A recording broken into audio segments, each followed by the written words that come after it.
दिल्ली सरकार ने आज अपने 100 दिन पूरे कर लिए हैं। इसी के उपलक्ष्य में जवाहरलाल नेहरू स्टेडियम में दिल्ली सरकार ने अपने उपलब्धियों को बताने के लिए कार्यक्रम का आयोजन किया। गौरतलब है कि दिल्ली सरकार की सबसे बड़ी उपलब्धि अपनी सरकार बना लेने की है। वहीं 27 साल बाद दिल्ली में बीजेपी की वापसी हुई। सरकार के पास बताने के लिए बहुत कुछ था। वहीं विपक्ष महिला को दिए जाने वाले 2500 को भी शिद्दत से याद कर रहा है। देखिए हमारे सहयोगी सुनील जायसवाल की ब्यूरो रिपोर्ट।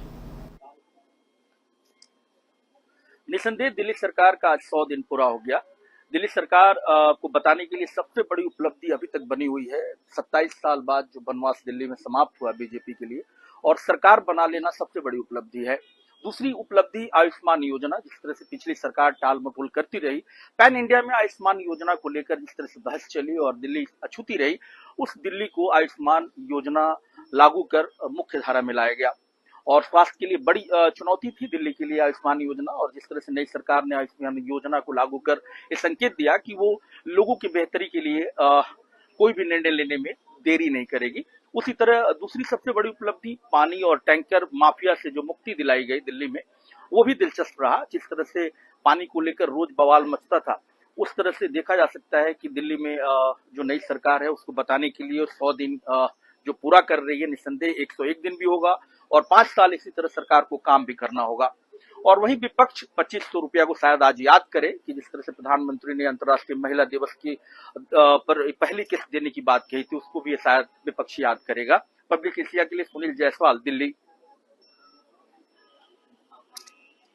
मेरे जहन में एक बात आ रही है, सोच रहा हूँ बोल लूं या ना बोलूं, पर मैं बोल देता हूँ। आप इतनी देर तक बोलते रही उपलब्धियों के बारे में, आप एक भी बार खांसी नहीं।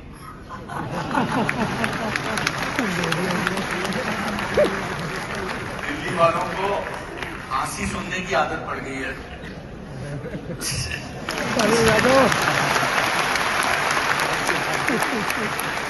काफी ज्यादा मैंने रहा नहीं गया कि ना आप खांसी है और ना यहाँ बैठे 2000 लोग खांसे हैं अभी तक। ये तो अपने आप में एक उपलब्धि है कि बहुत दिनों बाद दिल्ली में किसी को खांसते भी नहीं देख रहे हैं। अनुपम जी, दिल्ली को तो हम संभाल रहे हैं, मुझे तो चिंता पंजाब की है। हाँ, चलिए, खांसी से याद आया कि हेल्थ सेक्टर में 13,000 करोड़ आपने दिए हैं, इसके बारे में थोड़ा विस्तार से बताइए। देखिए, और इसके साथ ही फिर मैं ये भी पूछना चाहूंगा कि मोहल्ला क्लिनिक जिनको की बहुत बोला गया ये फिर से ठीक होंगे या उनकी जगह कुछ और आए?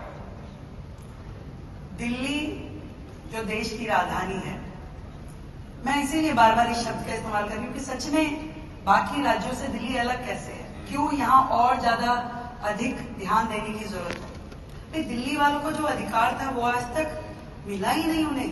पूरे देश में आयुष्मान योजना लग गई, सबको लाभ मिलने लगा। 5 लाख रुपए का इलाज केंद्र सरकार करा रही थी, पर हमारे पिछले मुख्यमंत्री साहब ने वो आने ही नहीं दी।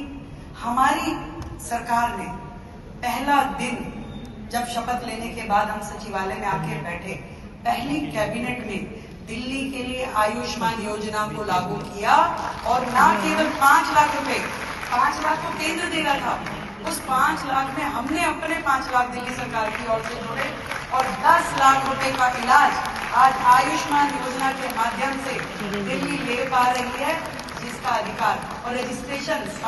हम कभी सचिवालय में प्रदर्शन करते थे, कभी विधानसभा पे जाते थे, कभी केजरीवाल साहब के घर जाते थे, आवाज उठाते थे। और इससे पहले जब हम चुनाव लड़े और आंधियां जैसा माहौल दिख रहा था, थोड़े थोड़े मार्जिन से हम लोग हार जाते थे, तो हम जनता के बीच में रह के उनका सुख दुख बांटते थे, उनको सांत्वना देते थे, उनके लिए जो अच्छा कर सकते थे वो करने की कोशिश करते थे। कुल मिलाकर के 10 साल में दिल्ली जितना पीछे हुई, उसको जहां जहां हम ठीक कर सकते थे, वहां जनप्रतिनिधि के नाते उनके बीच में रह करके काम करते थे। मुझे ऐसा लगता है कि विश्वास को वापस पाना बड़ा मुश्किल होता है किसी भी चीज के लिए। Why should the people of Delhi believe you? Why should? कि आपने ऐसे पिछले 100 दिनों में क्या किया है कि उनको लगे कि, हालांकि मेरा एक बचपन का दोस्त है जो यहाँ रहता है, जैसे अगर पिछले मेरे 8th स्टैंडर्ड से मैंने उससे पूछा, मैंने कहा सही काम हो रहा है, कहता हाँ सही काम हो रहा है। पर मैं आपसे जानना चाहता हूँ कि हमारे कुछ तो यहाँ पर बैठे हैं ऑडिटोरियम में, पर लाखों लोग इसको अलग अलग प्लेटफॉर्म पे देख रहे होंगे वो भी जानना चाहेंगे। जब विश्वास टूटता है तो उसको दोबारा मुकम्मल करना बड़ा मुश्किल होता है।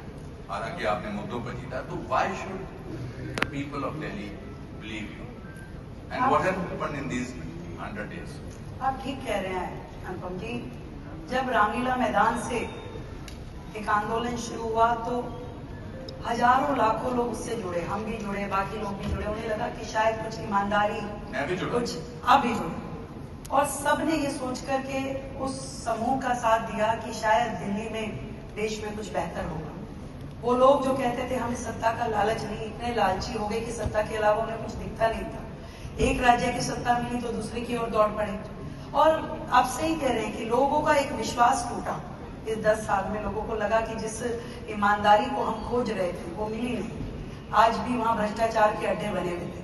और क्यों नई सरकार पे विश्वास करें, ये प्रश्न आपके मन में, लोगों के मन में हो सकता है।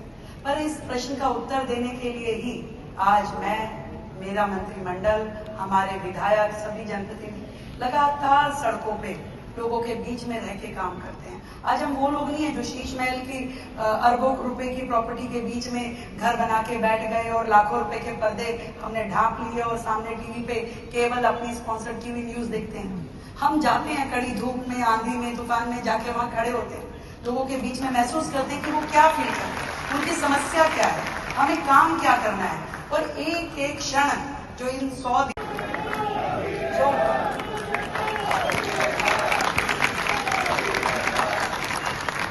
थैंक यू सो मच आप सबकी ब्लेसिंग, बहुत बहुत धन्यवाद।